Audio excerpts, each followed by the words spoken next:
Alors, premier choc artistique. Premier choc artistique, le cycle des Shakespeare mis en scène par Ariane Mnouchkine au Théâtre du Soleil. Je les ai vus à Los Angeles en 84. Et dernier choc artistique.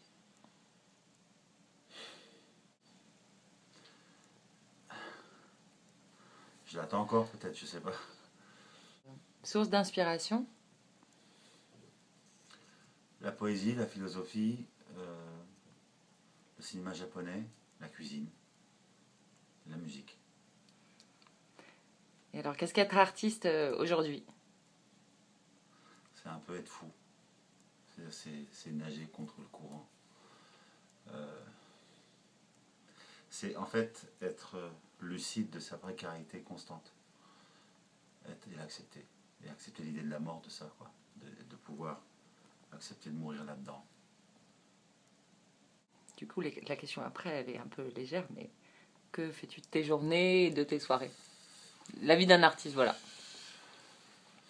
J'essaie de ne pas me polluer, en fait. J'essaie de faire attention à ce que j'écoute, à ce que je mange, à ce que je bois, à qui je fréquente. J'essaie de ne pas baisser la garde, quoi.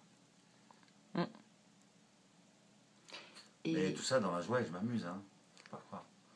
Non, ça va, t'as pas l'air triste. Non. Et pourquoi la scène, enfin, pourquoi devenir acteur?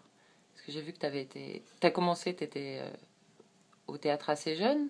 Ouais, à 23 ans, ouais. Et avant, t'avais fait un petit boulot. Est-ce que c'est vrai que t'étais cordonnier pour femmes? De chaussures pour Je faisais femmes? des chaussures de femmes, ouais. Après, j'ai fait des bijoux pour femmes. Avec des Ah, ça, on va en perceuses. parler après, alors. Ouais. Non, mon père faisait des chaussures pour femmes. Et je suis venu là-dedans parce que les études après la guerre du Liban, ça a été un peu chaotique en France. Donc je me suis mis à faire ça aussi. Voilà. Et comment est arrivée la scène, alors? Ah, la scène, c'est arrivé par rencontre, par besoin, j'ai rencontré Georges Bigot qui était au Théâtre du Soleil. Et j'ai fait un stage de théâtre avec lui. Et je suis venu à la scène comme ça, quoi. Mais j'avais besoin de le faire en communauté. Moi, je crois à une poignée de fous qui se rencontrent pour changer le monde. Je crois à ça, j'y crois encore, à cette utopie-là. Donc, j'avais besoin de la communauté. J'avais besoin de pratiquer la solitude, mais à l'intérieur d'une communauté. C'est-à-dire la réflexion en ce qui concerne le monde, moi, dans le monde, à quoi je vais servir, quoi. Du coup, c'est pour ça que t'es resté 8 ans au Théâtre du Soleil? Ouais, 8 ans. Je suis resté 8 ans, ouais.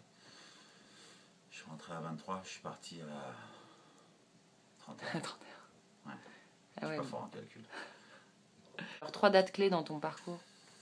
C'est... 1985, quand j'ai rentré au Théâtre du Soleil, 8 ans, je suis resté 8 ans, moi, au Soleil. 93, je suis parti. Ah oui, voilà. Non, 93, 91, c'était le début des Atrides, du cycle des Atrides.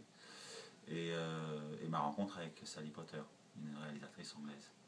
Ouais, j'ai vu Yes. Avec qui j'ai fait Yes, ouais, voilà. Qui n'est pas sorti en France, malheureusement. Et voilà, c'est des rencontres importantes pour moi. Dans ma vie artistique.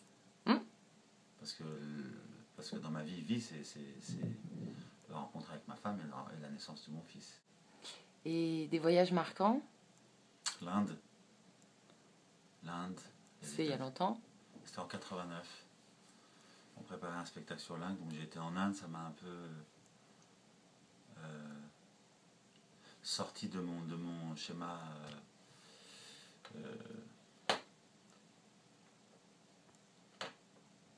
monothéiste. Même si je ne suis pas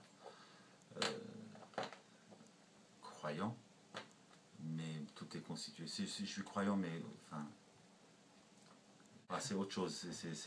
Mais ça m'a, voilà, j'ai eu l'impression d'aller à l'origine de quelque chose, à la source de quelque chose, en ce qui concerne l'humanité. Voilà, j'ai trouvé que il y avait des zones encore intactes de pas spoliées par le capitalisme, le rendement, l'exploitation. Au Kerala, notamment dans le sud de l'Inde, où il se passe des choses incroyables. Ouais, c'est marrant parce que tu pourrais faire indien. Enfin, Ouais, je pourrais faire. J'allais te demander qu'est-ce que le collectif t'évoque, mais tu m'as un peu répondu. Non, le collectif, c'est la seule matrice possible pour moi. S'il n'y a pas de collectif, on est voué à une mort lente mais certaine. C'est-à-dire que parce que dans le collectif, il y a l'idée toujours de l'autre et de l'autre. Je dirais même pas le mot partage, bien sûr, de ça, mais il y a dire qu'il y a toujours le souci de l'autre, le souci d'avancer avec l'autre et de discuter avec l'autre. En ce qui concerne, par exemple, si on reprend le travail que moi je fais, que je suis acteur, si on prend le phénomène des stars internationales qui gagnent beaucoup d'argent, et c'est très bien pour eux, il y a souvent une forme de solitude qui se crée de non-pensée. C'est-à-dire que dans le collectif, on continue à penser pour autre chose que soi. Dans le collectif. Enfin, moi, comme je l'ai pratiqué au Théâtre du Soleil et après dans d'autres troupes que j'ai joint, et même avant le Théâtre du Soleil, parce que je viens d'un milieu très politisé, où le collectif est important. Voilà. Dernière question. Paris est-il cosmopolite à ton sens? Parce que là, tu vis dans un quartier Oui, est parisien. Oui. Il le reste. Toi, quand tu voyages, Paris t'apparaît quand même assez cosmopolite. Ah ouais, de plus en plus d'ailleurs.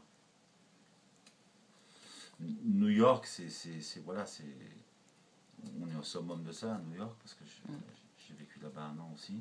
C'est pas terrible, c'est pas une belle époque pour moi, mais oui, Paris, ça commence à devenir assez incroyable, quoi. Tu trouves plus que dans les années 90 ou... Plus que dans les années 70 déjà. Ah oui. Je suis vieux, moi j'ai 50 ans, faut pas que tu oublies. Hein. Ok, bah merci pour l'interview. Je t'en prie.